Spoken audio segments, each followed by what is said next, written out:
The morning my wife, Margaret, passed away, the air was strangely still, as if the world itself was holding its breath.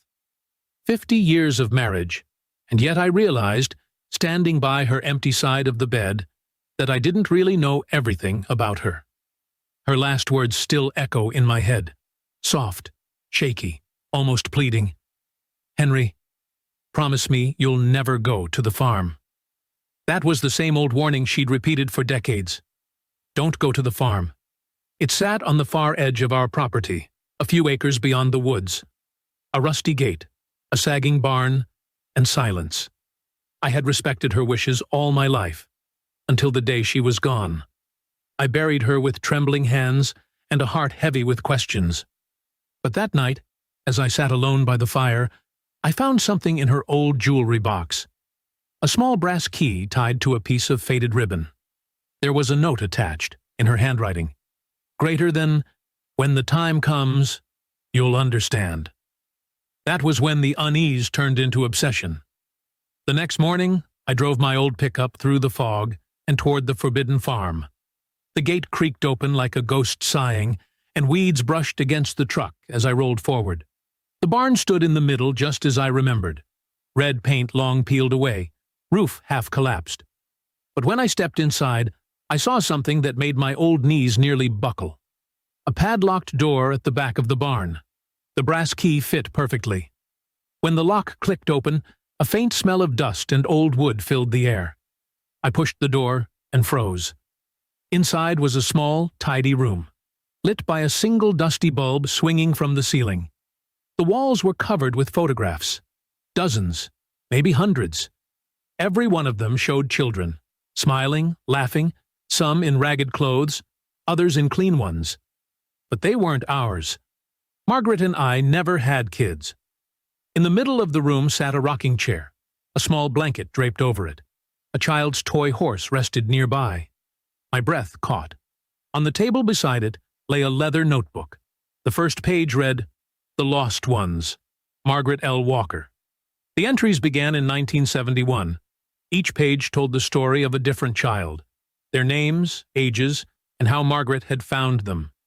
Tommy, 6 years old, mother gone. Took him in until the foster family arrived. Anna, 4th, scared of loud noises. Slept in the barn for 2 weeks until social services came. I kept reading, flipping through tears and disbelief. She had been rescuing children, abandoned ones, lost ones, children no one else wanted. She had turned that old barn into a hidden refuge.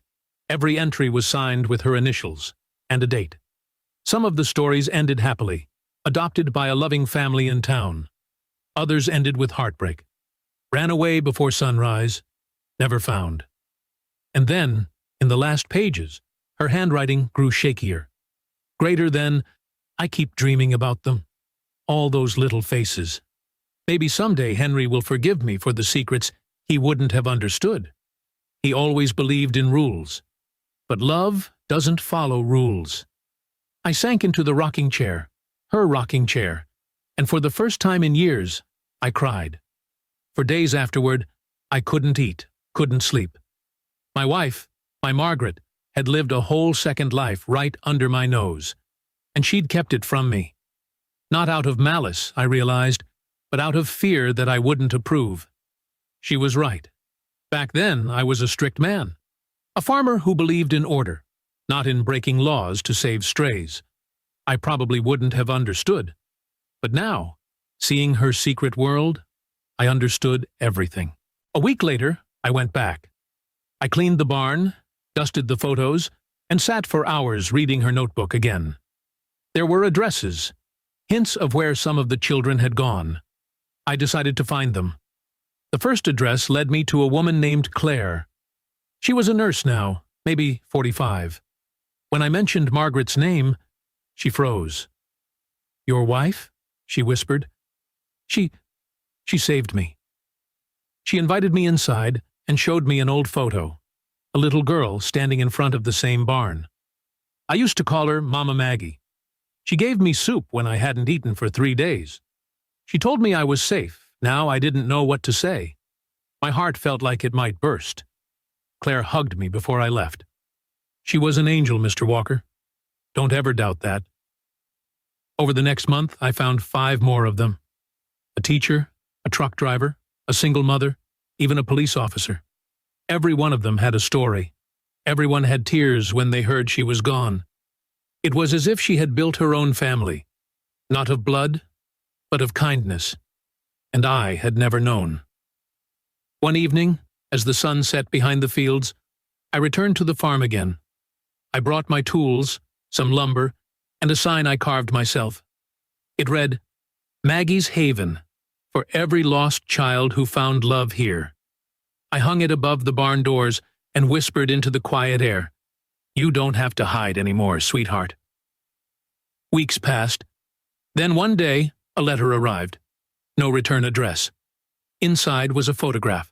A group of adults standing together, all the ones I'd met. They were holding a banner that said, "Thank you, Mama Maggie." On the back, someone had written, "Greater than, she gave us life. Now we carry her kindness forward." I smiled through my tears and placed the photo among the others in the barn.